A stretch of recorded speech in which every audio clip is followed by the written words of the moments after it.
तो हेलो प्यारे बच्चों, आप सभी का अपना पसंदीदा यूट्यूब चैनल एम के स्टडी पॉइंट में आप सबका स्वागत है। आज हम लोग पढ़ने वाले हैं बिहार बोर्ड कक्षा 10 का फिजिक्स का चैप्टर 1 का बहुत ही वीवीआई ऑब्जेक्टिव। यहाँ से आपके बोर्ड एग्जाम में बहुत सारे प्रश्न पूछे जाएंगे।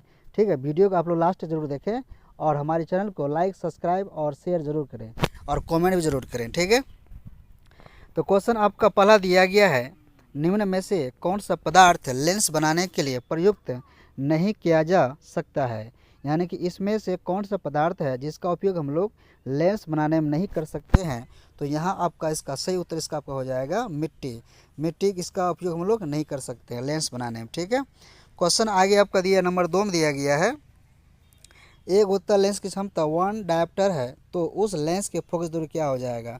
तो आप लोग पढ़े होंगे, जानते होंगे कि इसमें आपका क्या होता है 1D बराबर, यानी कि 1D बराबर आपका क्या होता है 1 एम पे पावर -1 होता है। अगर यहाँ बात किया जाए तो आपका यहाँ दिया है डायप्टर दिया गया। ठीक है, तो यहाँ डायप्टर बराबर आपका क्या हो जाएगा 100। ठीक है, यानी कि 100 cm बराबर आपका हो जाएगा 1 एम।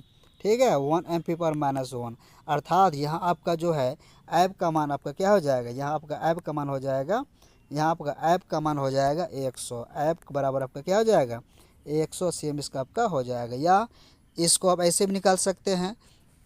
देखिए यहाँ आपका जो है P का मान क्या दिया है, आपका P का मान जो है डायप्टर का मान आपका जो है लेंस की क्षमता जो है वो आपका दिया है, P का मान 1 दिया है और P इक्वल आपका होता है 1/f होता है। ठीक है, तो यहाँ आपका हो जाएगा 1 बराबर 1/f। ठीक है, तो यहाँ ऊपर आपको 100 यहाँ कर दीजिए सीएम बदलने के लिए, तो आपका यहाँ हो जाएगा एफ बराबर यहाँ पर क्या 100 इसका आपका सीएम हो गया। तो अर्थात यहाँ आपका जो है एफ का मान आपका कितना 100 सीएम हो जाएगा। ठीक है, तो यहाँ आपका जो फोकस दूरी का मान आपका यहाँ 100 सीएम हो जाएगा। क्वेश्चन इसका ऑप्शन आपका यहाँ इसका सी सही है। ठीक है, और यहाँ आपको उत्तल लेंस दिया गया तो इसीलिए यहाँ प्लस में 100 लिया जाए, क्योंकि हम जानते हैं कि उत्तल लेंस जो होता है उसका फोकस दूरी क्या प्लस होता है, धनात्मक होती है। ठीक है, क्वेश्चन आगे नेक्स्ट देखते हैं हम लोग इसका आगे। क्वेश्चन आपका 3 नंबर दिया गया, प्रकाश के परावर्तन के कितने नियम होते हैं। तो प्रकाश का परावर्तन का आपका जो है इसमें आपका 2 नियम होता है। ठीक है, तो आप लोग इसका नियम जानते होंगे। जैसे आपको ये आपका समतल सतह है, ये आपका आपतित किरण हो गया और ये आपका क्या हो गया परावर्तित किरण हो गया, और आपका बीच में होता है अभिलंब। ठीक है, तो आपतित किरण, परावर्तित किरण, उसके बाद आपका अभिलंब, तीनों एक समतल में खड़े होते हैं। ठीक है, ये आपका पहला नियम है। और इसका दूसरा नियम आपका होता है आपतन कोण जो बनता है यहाँ पे कोण आई, और आपका जो कोण आर जो होता है ये दोनों आपस में बराबर होते हैं। ठीक है, तो यही आपका जो है प्रकाश का अपवर्तन का इसका आपका 2 नियम है। ठीक है, क्वेश्चन आगे आपका 4 नंबर दिया गया है, इसमें भी आपका सवाल वही है, प्रकाश के परावर्तन के कितने नियम होते हैं। तो प्रकाश के परावर्तन आपका जो है 2 नियम होते हैं। ठीक है, क्वेश्चन नेक्स्ट 5 नंबर देखते हैं हम लोग। किसी माध्यम के अपवर्तनांक का मान होता है, क्या होता है, किसी माध्यम के अपवर्तनांक का मान होता है तो साइन आई बटे आपका साइन आर होता है। ठीक है, साइन आई बटे साइन आर होता है। ऑप्शन इसका आपका ये यहाँ सत्य है, और इसको हम लोग कहते हैं स्नेल का नियम। एक नियतांक बराबर आपका क्या होता है, एक नियतांक बराबर आपका जो होता है, ठीक है, साइन आई बटे साइन आर होता है। ठीक है, क्वेश्चन आगे आपका नंबर 6 है। 6 में आपका दिया गया है, एक उत्तल लेंस होता है, क्या होता है, उत्तल लेंस होता है आपका कैसा होता है, उत्तल लेंस इस तरह बना होता है। ठीक है, उत्तल लेंस आपका जो होता है इस तरह होता है। देखिए यहाँ आपको देख सकते हैं, इसका जो बीच का भाग मोटा होता है, बीच और किनारा का भाग आपका पतला होता है। ठीक है, तो यहाँ आपका इसका हो जाएगा 20 की अपेक्षा किनारों पर नहीं, 20 के देखिए यह इसका ऑप्शन आपका इसका जो है सी इसका सही हो जाएगा। किनारों की अपेक्षा आपका 20 का भाग इसका मोटा होता है। ठीक है, किनारों की अपेक्षा बीच में इसका जो है मोटा होता है। ठीक है, क्वेश्चन आगे आपका नंबर 7 में दिया गया है, सोलर कुकर में प्रयोग किया जाता है, जो सोलर कुकर होता है उस सोलर कुकर में कौन सा दर्पण इस्तेमाल किया जाता है। ठीक है, जो सोलर कुकर होता है इसमें आप कौन सा दर्पण इस्तेमाल किया जाता है, इसमें आपका अवतल दर्पण इस्तेमाल किया जाता है। ठीक, तो आपका सोलर कुकर में जो है अवतल दर्पण का आपका इसमें इस्तेमाल किया जाता है। ठीक है, अवतल दर्पण का। क्वेश्चन आगे आपका नंबर दिया गया 8 नंबर में, क्वेश्चन आपका 8 नंबर है, पानी में डूबे एक उत्तल लेंस की फोकस दूरी हवा में इसकी फोकस दूरी की अपेक्षा होती क्या होती है। तो इसका इसमें आपका हो जाएगा कम होती है। ठीक है, इसमें आपका क्या हो जाएगा कम होती है। पानी में डूबा हुआ जो उत्तल लेंस होता है ना, उस उत्तल लेंस का जो फोकस दूरी ऐप होता है हवा का फोकस दूरी की अपेक्षा क्या होता है, कम होता है, और हवा वाला ज़्यादा होता है फोकस दूरी। ठीक है। क्वेश्चन आएगा आपका नंबर 9। किसी शब्दकोश में पाए गए छोटे अक्षरों को पढ़ते समय आप निम्न में से कौन सा लेंस पसंद करेंगे। बोल रहा है, क्वेश्चन आपका कह रहा है किस बहुत ही छोटा एक शब्द है, ठीक है, शब्दकोश अक्षर है, उस अक्षर को पढ़ने के लिए आप किस प्रकार का लेंस का इस्तेमाल करेंगे। ठीक है।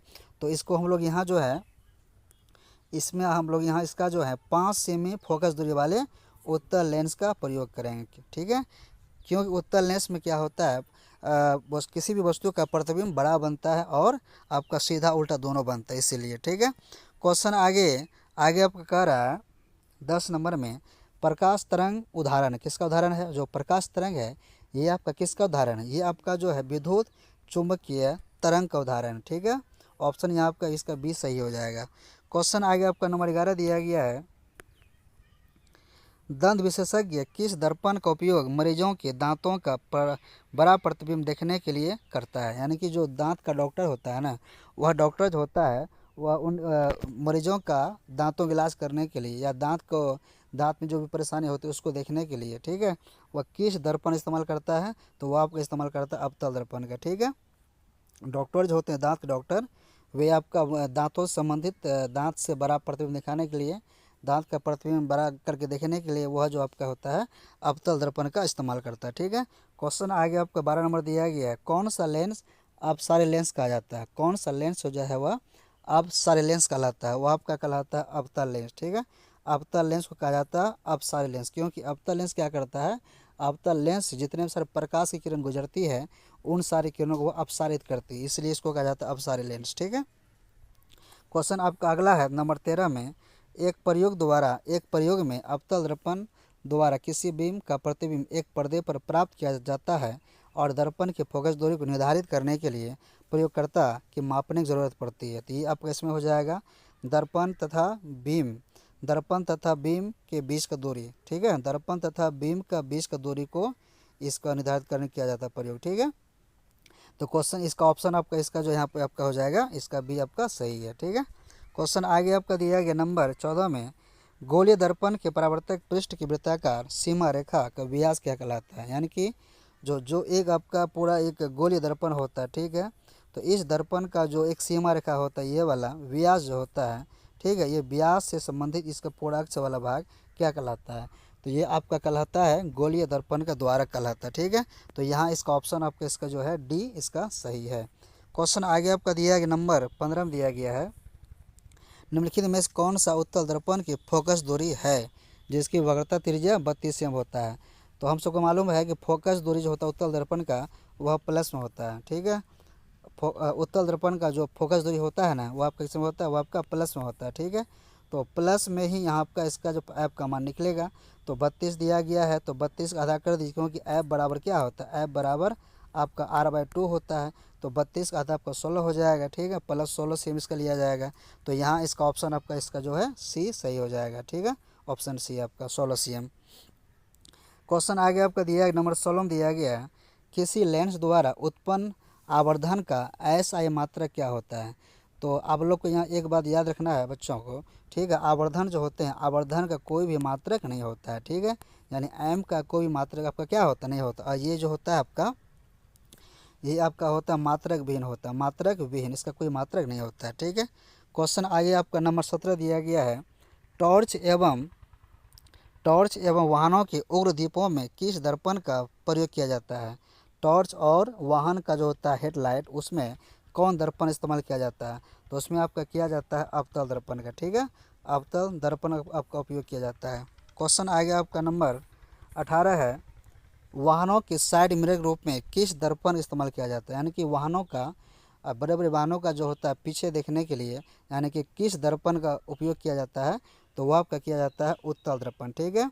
वाहनों का साइड मिरर यानी पीछे देखने के लिए हम लोग जो है अवतल दर्पण का नहीं उत्तल दर्पण का इस्तेमाल करते हैं। ठीक है। इस बात को आप लोगों को याद रखना है। तो वाहनों का जो होता है साइड मिरर देखने के लिए, पीछे की तरफ देखने के लिए जो साइड मिरर एक मिरर होता है साइड मिरर, उसमें जो होता है दर्पण, वो दर्पण आप उत्तल दर्पण होता है। ठीक है। क्वेश्चन आगे आपका नंबर 19 दिया गया है, लेंस में कितने फोकस होते हैं। लेंस में आपका जो है ना 2 फोकस होते हैं, F1 होता है एगो और आपका एगो होता है F2 होता है। ठीक है, क्वेश्चन आगे आपका दिया गया नंबर 20 में दिया गया है लेंस की क्षमता का असही मात्रक क्या होता है। तो लेंस की क्षमता का जो आपका असही मात्रक होता है वह आपका होता है डायप्टर। ठीक है, डायप्टर होता है।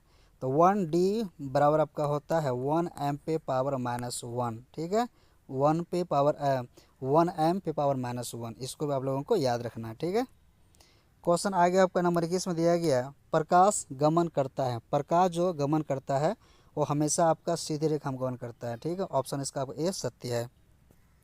क्वेश्चन आपका 22 नंबर दिया गया है उत्तल दर्पण के सामने एक वस्तु को रखा गया है जिसका प्रतिबिंब प्रकृति कैसी होगी। तो बच्चों आप लोगों को याद रखना है उत्तल दर्पण में हमेशा जो है किसी भी वस्तु का जो प्रतिबिंब होता है ना वो हमेशा ही आपका काल्पनिक या आभासी बनता है, काल्पनिक या आभासी बनेगा, और वस्तु हमेशा क्या बनता है, सीधा बनता है। ठीक है, और छोटा बनता है। चलिए क्वेश्चन आगे आपका दिया गया है नंबर 23 में इनमें से कौन सा दर्पण का सूत्र है। तो यहाँ दर्पण जो सूत्र होता है वह आपका क्या होता है, वह आपका होता है 1/v + 1/u बराबर 1/f होता है। तो ये आपका कहाँ दिया गया है, ये आपका दिया गया ऑप्शन नंबर आपका ए में दिया गया, इसका ऑप्शन आपका ए सत्य हो जाएगा। ठीक है, क्वेश्चन आगे आपका नंबर 24 दिया गया है निम्नलिखित में से किस लेंस को अभिसारी लेंस कहा जाता है। तो अभिसारी लेंस जो है वह आपका उत्तल लेंस को कहा जाता है। ठीक है, उत्तल लेंस को आपका कहा जाता है अभिसारी लेंस। क्वेश्चन नेक्स्ट आगे आपका नंबर 25 में दिया गया है दर्पण के सामने किसी भी दूरी पर स्थित वस्तु का प्रतिबिंब सीधा प्रतीत होता है, वह दर्पण क्या होगा। तो बच्चों आप लोग को याद रखना है एक आपका होता है समतल दर्पण। ठीक है, समतल दर्पण, और एक आपका होता है उत्तल दर्पण। ये दोनों दर्पण जो है ना, इसमें दोनों दर्पण में जो आपका जो है किसी भी वस्तु का जो प्रतिबिंब होता है वो आपका सीधा होता है, और वस्तु के समतल रहेगा तो बराबर बनेगा, और उत्तल में आपका छोटा बनाता है। लेकिन समतल में भी और आप उत्तल में दोनों में आपका क्या बनेगा, सीधा बनाएगा। ठीक है, तो यहाँ आपका सीधा यहाँ बात कर रहा है क्वेश्चन का। ठीक है, तो यहाँ आपका इसमें हो जाएगा समतल भी और आपका उत्तल भी हो जाएगा। ठीक है, तो ऑप्शन आपका यहाँ आपका हो जाएगा डी, इसका सत्य हो जाएगा डी। ठीक है, क्वेश्चन आगे अब देखते हैं हम लोग। नंबर आपका हो जाएगा कितना, आपका नंबर अब है 26 नंबर। निम्नलिखित में से किस माध्यम में प्रकाश की चाल सबसे अधिक होता है। तो क्वेश्चन आपका यहाँ बात कर रहा है किस माध्यम में जो है प्रकाश की चाल सबसे ज़्यादा होता है। अगर बात किया जाए तो यहाँ देखिए आप लोग, यहाँ आपका ऑप्शन आपका डी में दिया, निर्वात दिया गया है। तो निर्वात में क्या होता है, निर्वात में क्या होता है, सबसे ज़्यादा प्रकाश की चाल होता है।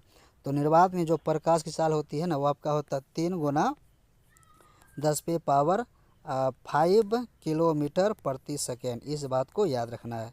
अगर वही बात किया जाए आपका पानी में तो वो आपका होता है 2.25 × 10⁵ km प्रति सेकेंड होता है। ठीक है, अगर वहीं आपका कांच का बात किया जाए, कांच में तो कांच में जो प्रकाश की जो चाल होती है वो आपका होता है 2 × 10⁵ km प्रति सेकेंड होता है। ठीक है, यहीं अगर बात करेगा, अगर km नहीं रहे कि आपका सिर्फ इसमें यहाँ आपका अगर सिर्फ मीटर रहेगा, ठीक है, तो मीटर जब रहेगा यहाँ पे मीटर प्रति सेकेंड, तो यहाँ पर इसका पावर जो है यहाँ आपका 8 हो जाएगा इसका। ठीक है, चलिए क्वेश्चन आगे देखते हैं। नंबर इसका आगे क्वेश्चन आपका 27 नंबर है अवतल दर्पण के सामने वस्तु को कहाँ रखा जाए ताकि उसका प्रतिबिंब उल्टा बने, वास्तविक बने और समान आकार का बने।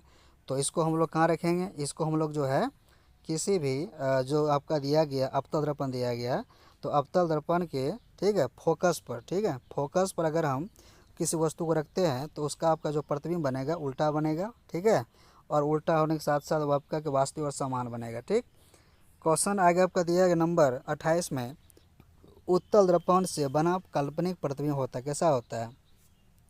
जो उत्तल दर्पण होता है, उत्तल दर्पण में जो प्रतिबिंब बनता है ना वो काल्पनिक तो होता है, लेकिन काल्पनिक आभासी के साथ साथ वो आपका हमेशा क्या होता है, हमेशा वह सीधा होता है और छोटा होता है। तो यहाँ इसका आपका ऑप्शन इसका आपका यहाँ सी इसका सही हो जाएगा। ठीक है, क्वेश्चन आगे आपका नंबर 29 में दिया गया। 29 में एक गोलीय दर्पण की फोकस दूरी 20 cm दिया, प्लस में दिया गया। तो हम सबको मालूम है कि अगर ऐप का मान आपका किस में रहे, प्लस में रहे, अगर ऐप का मान आपका प्लस में रहे, धनात्मक रहे, तो सिंपल सी बात क्या होती है, ये आपका जो होती है फोकस दूरी उत्तल दर्पण का होता है। ठीक है, अगर वही माइनस रहेगा तो वो आपका क्या हो जाएगा, माइनस रहेगा तो वो आपका अवतल दर्पण का हो जाएगा। तो यहाँ आपका प्लस में दिया है, तो ये आपका क्या हो जाएगा, ये आपका यहाँ पे इसका उत्तल दर्पण हो जाएगा। ठीक है, क्वेश्चन आ गया आपका 30 नंबर, देखते हैं हम लोग। तालाब का जल कम गहरा दिखाई देने का कारण क्या होता है। तालाब का जल जो है कम गहरा दिखाई पड़ता है, और इसी के साथ साथ आपका एक चीज़ और होता है, सिक्का का पानी में सिक्के का कुछ ऊपर उठा हुआ दिखना, और या फिर किसी छड़ी का पानी ऊपर उठा हुआ दिखना। ठीक है, ये सब जो होता है, घटना जो घटित होता है, ये सब आपका होता है प्रकाश के अपवर्तन के कारण होता है। इस बात को भी आप लोग को याद रखना है। तो यहाँ आपका टोटल इसमें आपको 30 क्वेश्चन था, 30 क्वेश्चन आपका हो चुका है। ठीक है, तो अगर वीडियो आप लोग को अच्छा लगा तो ज़रूर शेयर करें, लाइक करें, सब्सक्राइब भी करें और कमेंट भी करें।